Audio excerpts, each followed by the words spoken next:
할렐루야.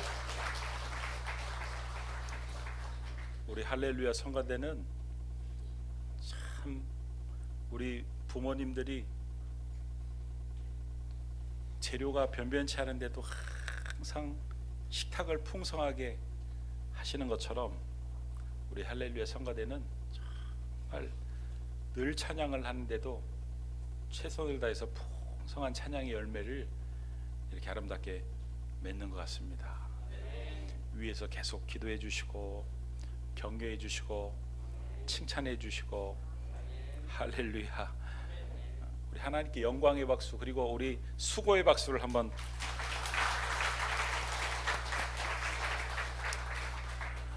여러분, 저도 참 좋은 설교를 하고 싶은데 제가 한번 생각해 봤어요. 좋은 설교의 기준이 뭔가? 듣는 사람들이 너무너무 재미있고 유익하고 감동을 주면은 좋은 설교인가? 그런 것 같지 않아요. 어떤 설교가 정말 좋은 설교일까요? 우리 예수님이 설교를 많이 하셨습니다. 다니시면서 참 많이 하셨는데 특별히 주님이 어떤 주제를 계속 반복해서 말씀하셨어요. 그러니까 여러분, 좋은 설교는 내가 잘하는 걸 하는 설교도 아니고 재미있고 감동 주는 설교도 아니고 우리 예수님이 관심을 가진 그 주제를 설교하는 것이 참 좋은 설교다. 우리 주님이 공생애를 시작하시면서 첫 설교를 하셨는데 그 첫 설교의 내용을 들어보면 주님이 어디에 중점을 두시고 사역을 하시고 우리가 이걸 깨달아 알길 원하시는구나 알 수가 있는데 그 첫 설교의 주제가 뭐냐면 회개하라 천국이 가까웠느니라. 천국, 할렐루야. 이 천국을 풀어서 쓰면 하나님의 나라고 한문으로 압축해서 쓰면 천국이 되는 것입니다. 제자들에게 틈이 있을 때마다 예수님은 하나님 나라에 대해서 말씀하셨어요. 그래서 천국은 마치, 우리 복음성가도 있잖아요. 천국은 마치 하면서 하나님 나라에 대해서도 가르쳐 주셨고, 제자들이 주님에게 주님 저희들에게 기도를 좀 가르쳐 주십시오. 그래서 주님이 가르쳐 주신 기도가 주기도문 아닙니까? 그런데 그 주기도문 안에 그 서두에 보면 나라의 임하시오며, 그러니까 우리가 기도할 때 항상 빼먹지 말고 기도할 내용 중에서 그것도 제일 앞부분에 하나님의 나라를 언급하셨습니다. 그 다음에 주기도문을 다 가르치시고 결론적으로 마태복음 6장 33절에 결론적으로 너희는 이렇게 하라 이렇게 말씀하셨는데 거기도 보면 너희는 먼저 그의 나라와 그의 의를 구하라. 그러니까 하나님이, 우리 예수님이 얼마나 하나님 나라를 중요하게 생각하셨는지 기회가 될 때마다 하나님의 나라를 언급하셨고 말씀을 가르쳐 주신 그 주제도 핵심도 하나님의 나라였어요. 자, 그러니까 우리는 하나님 나라에 대해서 관심을 가져야 된다. 그럼 도대체 하나님의 나라가 뭐냐? 여러분, 나라를 한번 생각해 보죠. 나라가 이루어지려면 세 가지 요소가 필요한데 영토, 국민, 주권입니다. 그 중에서 참 중요한 게 뭐냐면 주권이에요. 주권은 곧 통치권인데 이 주권을 가지고 통치권을 행사하는 곳까지가 나라입니다. 여러분, 하나님 나라도 마찬가지입니다. 하나님 나라에서 가장 중요한 핵심이 뭐냐면은 주권이에요. 주권. 하나님이 주권을 가지고 통치권을 행사하시는 곳, 그것이 모두 다 나라다, 하나님의 나라다, 이런 말씀입니다. 자, 그렇다면은 하나님이 통치권을 행사하시고 다스리는 곳, 그 천국은 어디에 있는가? 어느 날 바리새인들이 예수님을 찾아와서 하나님의 나라가 언제 임하냐고 물어봤어요. 그런데 예수님께서 그들이 대답을 듣기 원했던 몇 월 며칠 날 하나님의 나라가 임해, 100년 뒤에 하나님의 나라가 임해, 이런 대답을 하신 것이 아니라 누가복음 17장 20절에서 21절 말씀을 보면 주님이 또 이렇게 대답하십니다. 우리 같이 한번 읽어보겠습니다. 시작. 바리새인들이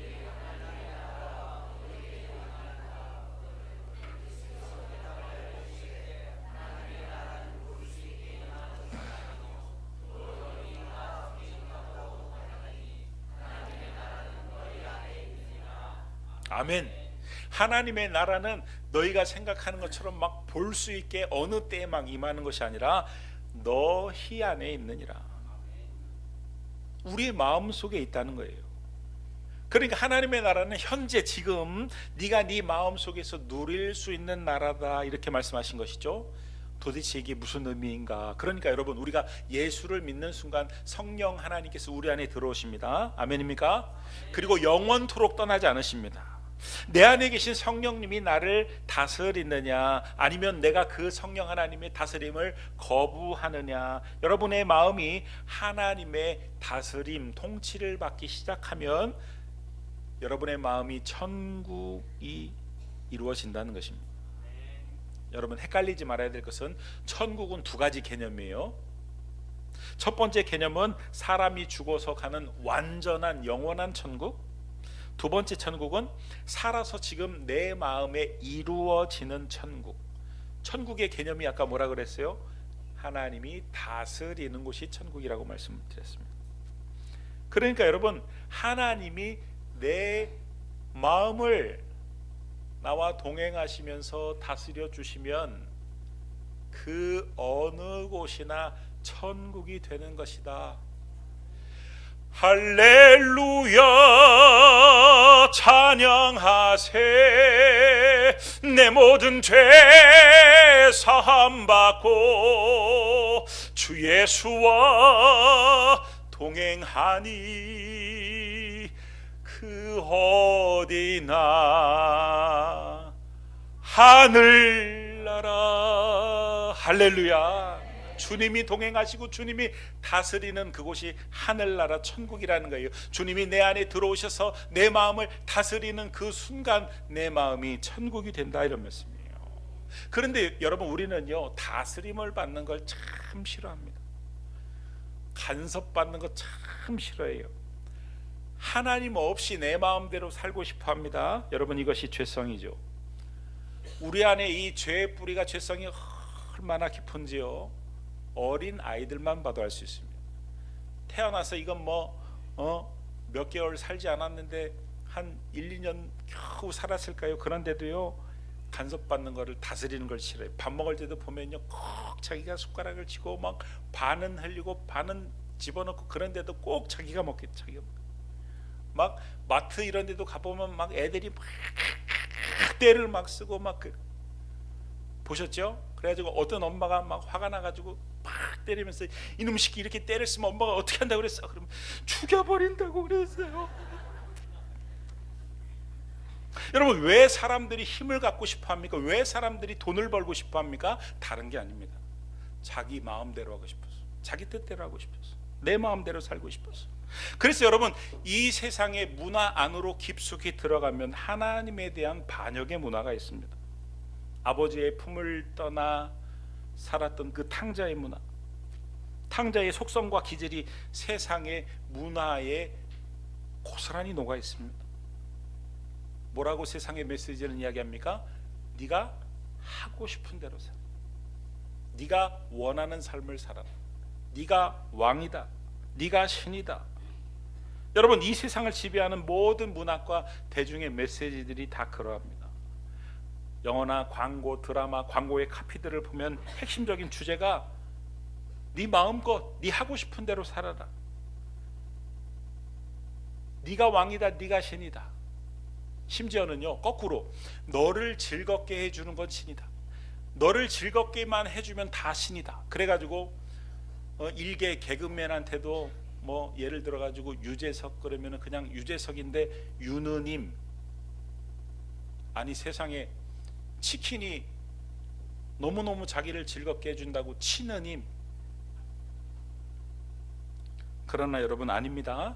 아버지를 떠나면요, 탕자가 잠깐 동안만 즐겁고 재밌었어요.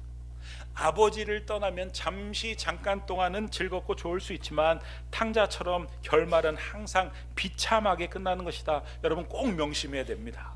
진정한 행복은 어디에 있었어요? 아버지의 집에 있었어요. 그 아버지의 집 안에 모든 것이 그 아버지의 집 안에 머물러야 그 다 누릴 수 있었습니다. 여러분 하나님 아버지와 함께하며 그 다스림 안에 있을 때 모든 것을 다 누릴 수 있는 행복한 삶을 살 수 있다는 것을 기억할 수 있기를 주의 이름으로 축원합니다. 그러므로 여러분 신앙생활은 다른 게 아니에요. 내가 왕이 되느냐 아니면 내 안에 계신 성령님께서 왕이 되느냐, 내가 주님을 왕으로 모시고 사느냐 아니면 내가 왕 노릇을 하며 사느냐, 그것을 결정하는 것이 신앙생활입니다. 여러분 어디든 가정이든 어디든 불화의 원인을 보면은요 서로 왕이 되려 하기 때문입니다. 결혼할 때도 보면은 딸 집에서는 그 어머니가 딸한테 너 신혼초에 남자를 확 휘어잡아야 된다, 그러면 평생 고생한다, 신신당부를 하는데 남자 쪽에서도 아들한테 아들아 너 신혼초에 잡혀 살면 못 쓴다. 서로 왕이 되려고 하는 시도는 가정 안에서만 있는 게 아닙니다. 내 안에서도 일어납니다. 하나님을 당연히 나의 왕자에 모셔야 함에도 불구하고 나는 끊임없이 하나님을 왕좌에서 끌어내리고 내가 그 왕좌에 올라가서 내 마음대로 하고 싶어요. 신앙생활도 내 마음대로 하고 싶어요. 여러분 우리가 기도할 때 주여 이렇게 외치는데요, 이 주여라고 표현하는 것은 굉장한 대단한 신앙의 표현입니다. 여러분 이 주여라는 표현은요, 나의 주인은 주님이십니다 이런 표현이에요. 나의 주권은 하나도 없고 나의 주권은 모두 당신에게 있습니다. 이게 주여라는 표현이에요.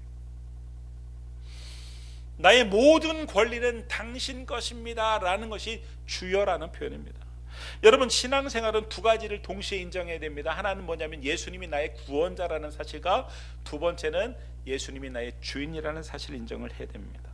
이 두 가지를 반드시 인정해야 되는데 우리는 예수님이 나의 구원자라는 사실은 인정하는데 예수님이 나의 주인이라는 사실은 머리로는 인정하지만 삶으로는 인정하지 않아요. 말로는 인정하지만 마음속으로는 실제로는 인정하지 않고 사는 경우가 훨씬 더 많다. 자 그러면은 여러분 어떻게 사는 삶이 주님을 주인으로 인정하는 삶일까요? 어떻게 사는 삶이, 이게 굉장히 중요합니다. 어떤 삶을 사는 게 주님을 주인으로 인정하는 삶인가? 여러분 집안에서도요 뭔가를 결정할 때 누가 가장 큰 영향력을 끼치는가를 보면은 그 집의 주인을 알 수가 있습니다. 겉으로는 아빠가 주인 같고 겉으로는 엄마가 주인 같고 겉으로는 남편이 주인 같고 겉으로는 아내가 주인 같은데 모든 매사에 애한테 포인트가 다 맞춰. 애가 좋아하는 걸 사고 애가 좋아하는 대로 하고 애가 좋아하는 대로 가고 애가 좋아하는, 그러면 주인이 누구예요? 미안하지만 그 집의 주인은 애입니다. 그 집 아이입니다. 그러니까 여러분 주인이 누군가를 알아보려면 어떤 일을 결정할 때 누구를 가장 먼저 고려하느냐를 보면은 알 수가 있다는 말씀입니다. 만약에 나를, 내 감정을, 내 생각을 먼저 고려하면 그 사람의 주인은 나예요. 그런데 어떤 일을 행할 때, 어떤 일을 결정할 때 하나님의 뜻을 먼저 생각하고 하나님이 무엇을 기뻐하실까를 생각하고 그 뜻대로 살려고 하는 그 삶, 그것이 바로 하나님이 주인 되신 삶이다. 할렐루야. 여러분 가정이 언제 행복해질 수 있습니까? 언제 행복해질 수 있습니까? 남편이 돈 많이 벌어올 때입니까? 자녀가 학원도 안 보냈는데 알아서 공부 열심히 해가지고 서울대 척척 합격해 올 때입니까? 물론 잠시 잠깐 동안 행복하죠. 그런데 계속 행복하지가 않다 이런 말씀입니다. 여러분 계속 행복해질 수 있는 그 딱 한 가지 방법은 예수 그리스도 그분이 주인이 되실 때, 예수님이 남편의 주인 되시고 예수님이 아내의 주인이 되시고 예수님이 자녀의 주인이 되실 때 그 가정 안에 질서가 잡히고 하나가 될 수 있고 행복해질 수 있는 것이다. 할렐루야. 왜냐하면 주인이 되셔서 주님이 그곳을 다스려 주시기 때문에 천국이 될 수밖에 없다, 이런 말씀이에요. 그러니까 여러분, 신앙생활이란 주인을 바꾸는 것입니다. 주인이 바뀌는 것입니다. 아무리 교회를 오래 다녔어도 여전히 내가 주인이고 여전히 내가 하나님이라면, 주인이 바뀌지 않는다면 신앙도 삶도 늘 제자리일 수밖에 없다, 맴돌 수밖에 없다, 변화될 수 없다, 이런 말씀이에요. 자, 그렇다면 주님을 내 삶의 주인으로 모시기 위해서는 어떻게 해야 됩니까? 결국은 자기 부인이에요. 자기 부인이 이루어져야 주님의 뜻이 이루어지고 동시에 천국이 되는 것이다. 여러분, 전도 중에 가장 힘든 전도가 어떤 전도냐면요, 가족 전도입니다. 그 중에 제일 힘든 전도가 어떤 전도냐면요, 남편 전도하는 거예요. 아내 전도하는 것입니다. 특히 믿지 않는 남편들을 교회에 데려오는 거는요, 정말 쉽지가 않습니다. 어떤 경우에는 부인이 열심히 전도를 하려고 노력하면 노력할수록 남편은 교회에 더 안 나오는 경우가 있습니다. 그러면 아내는 그럴수록 계속 잔소리를 합니다. 내가 당신한테 무슨 돈을 요구를 했냐, 나한테 잘하라고 그랬냐, 맛있는 걸 사달라고 했냐, 이 인간아, 내가 오직 너한테 요구하는 거 딱 교회 한번 가자는 건데 그거 하나 소원을 못 들어주냐 하면서 잔소리를 하면요, 남편이 교회 더 안 나옵니다. 중요한 것은 먼저 내가 하나님의 온전한 다스림을 받아야 된다는 거예요. 그게 뭐냐면 내 자아가 죽어야 된다는 뜻입니다. 여러분, 내 자아가 죽는다는 것은 내 혈기, 내 고집, 내가 주장하는 논리, 이런 것들이 하나님 말씀 앞에서 죽어가는 것을 말합니다. 내가 그렇게 죽어져 갈 때 옆에 가까이서 남편이 아내를 통해서 하나님의 실체를 보게 되는 것이다. 아니, 분명히 우리 마누라가 옛날에는 혈기가 아주 등등한 사람이었는데 아주 그냥 맨날 싸놨고 그냥 잔소리를 퍼붓던 사람인데 교회를 갔다 오면 인상하게 그냥 온순한 양으로 눈이 이렇게 됐었는데 교회만 갔다 오면 이렇게 눈꼬리가 조금씩 내려와가지고 미소가 없었던 사람이 교회만 갔다 오면 하나님의 말씀을 듣고 오기만 하면은 미소가 조금씩 생기고, 그렇게 싸놨고 막 대들고 막 혈기가 넘쳤던 사람이 교회를 갔다 오면 뭔지 모르겠지만 그 안에서 무슨 일이 벌어졌는지 모르겠지만 온순해지고 부드러워지고 자기밖에 모르고 이기적이고 교만했던 사람이 교회만 갔다 오면 겸손해지고 뭔가를 막 섬기려고 막 그러고, 교회만 갔다 오면 하나님의 통치를 받아가지고 내 혈기가 빠지고 고집이 사라지고 교만이 죽어지는 모습을 보게 될 때, 그때 남편이 비로소 움직이게 되고, 그때 남편이 비로소 감동하게 되고, 그때 마음속에 나도 한번 교회를 가볼까, 도대체 무슨 일이 벌어지는 거야, 호기심을 갖게 되고 움직이게 되는 것이다. 할렐루야. 내가 하나님의 다스림을 온전히 받으려면, 그러니까 내 안에 십자가 사건이 일어나야 된다. 주님이 십자가에 달려 죽으셨던 것처럼 내가 십자가에 못 박혀 죽는 일들이 일어나야 된다. 그래가지고 여러분, 바울은 나는 날마다 죽노라 라고 고백을 했어요. 여러분, 바울이 나는 날마다 죽노라 했던 그 고백이 어떤 고백입니까? 그 절벽에서 맨날 떨어져 죽으려고 했던, 자살을 시도했다는 그런 말입니까? 아닙니다. 그건 내가 날마다 하나님의 통치를 받는다라는 표현이에요. 내가 날마다 하나님의 말씀 앞에 통치를 받으면서 내 생각, 내 뜻을 내려놓는다는 표현이에요. 하나님이 나를 다스리시고, 그래서 내 마음이 천국으로 변한다는 표현입니다. 여러분, 하나님이 말씀으로 나를 다스리시면요, 내 마음이 천국으로 변하면요, 내 주변에 있는 사람도 삶도 천국으로 변하는 것입니다. 어떻게 천국을 만들려고 열심히 돈을 번다고 천국을 만들 수 있는 게 아니에요. 내가 뭔가를 막 서비스를 한다고 천국을 만들 수 있는 게 아닙니다. 내가 먼저 천국을 경험해야 천국을 만들 수 있는 것입니다. 내가 먼저 하나님의 말씀 앞에 온전히 다스림을 받아 천국이 될 때 내 마음이 천국이 되고 내 표정이 천국이 되고 내 삶이 천국이 되고 그 주변에 있는 사람까지 천국이 되는 것입니다. 할렐루야. 여러분, 우리가 버스를 타고 갈 때 버스 기사가 급정거를 쫙 하면요, 갑자기 넘어질 때가 있습니다. 그때 다행히 손잡이를 잡거나 기둥을 잡거나 그러면은 안 넘어지는데, 옆에 넘어지는 사람을 붙잡으면 어떻게 될까요? 같이 자빠집니다. 여러분, 요즘 왜 내 마음이 이렇게 흔들릴까요? 그건 다른 게 아니에요. 이 흔들리는 세상을 붙들고 살기 때문입니다. 여러분, 이 세상은요, 얼마나 혼란한지 몰라요. 얼마나 흔들리는지 몰라요. 엊그제 TV를 보니까 세상에, 여러분, 그 다시마 있죠? 그 바다에 그 미역하고 비슷하게 생긴 그 끈적끈적한 그 다시마 있죠? 그 생다시마를 먹으면 몸에 좋다고 그러죠. 그래가지고 초장에다가 그 생다시마를 찍어 드시는 분이 있는데 몸에 안 좋다네. 생다시마는 생으로 먹으면 안 된다네. 우리 어르신들 옛날부터 사카린 안 좋다, 사카린 들어가면 안 된다 막 그래가지고 사카린을 마치 독약처럼 보시는 분들 있죠. 사카린이 몸에 그렇게 좋다네. 설탕보다 100배 낫다네. 그걸 아주 그냥 쏟아붓지 않고 적당히만 사용하면 설탕보다 훨씬 좋대요.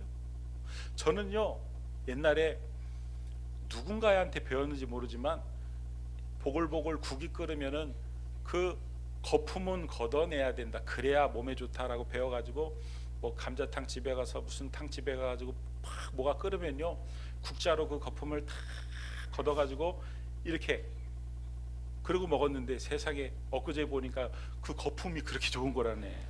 아미노산 덩어리래. 아미노산 덩어리 반드시 먹어야 된대요. 여러분, 세상은요 당연한 게 없어요.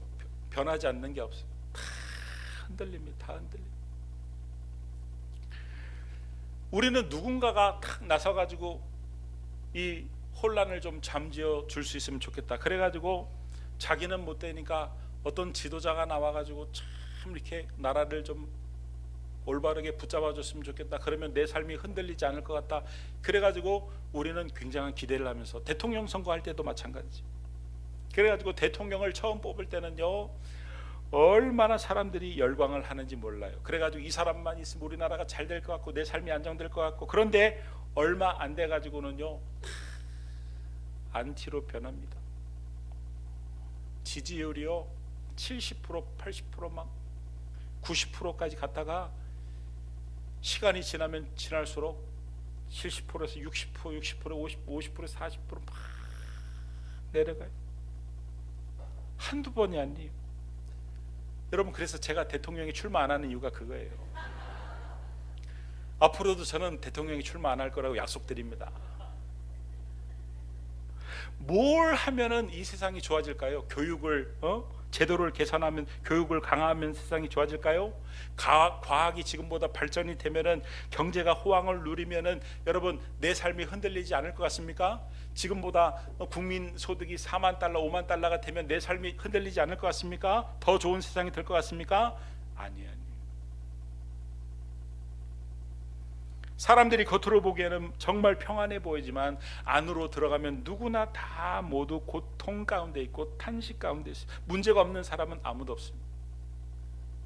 20대에 힘들었던 사람이 30대, 40대가 되면 나아질까요? 오히려 50대, 60대, 70대가 되어도 나아지지 않을 뿐만 아니라 오히려 더 안 좋아질 수도 있어요.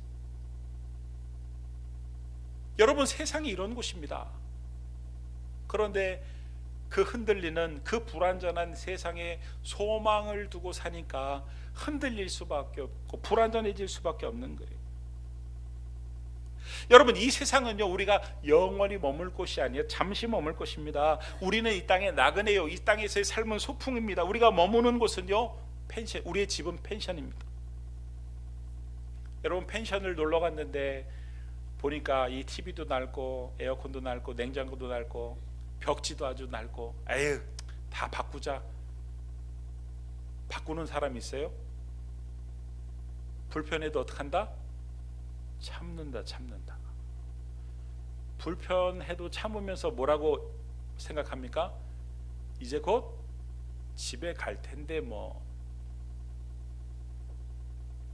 여러분, 이 땅에서 우리가 이 불완전하고 흔들리는 세상에 소망을 둘 것이 아니라 영원하고 완전한 하나님 나라의 소망을 두면서 이제 곧 갈 텐데 하며 불편을 참는 것,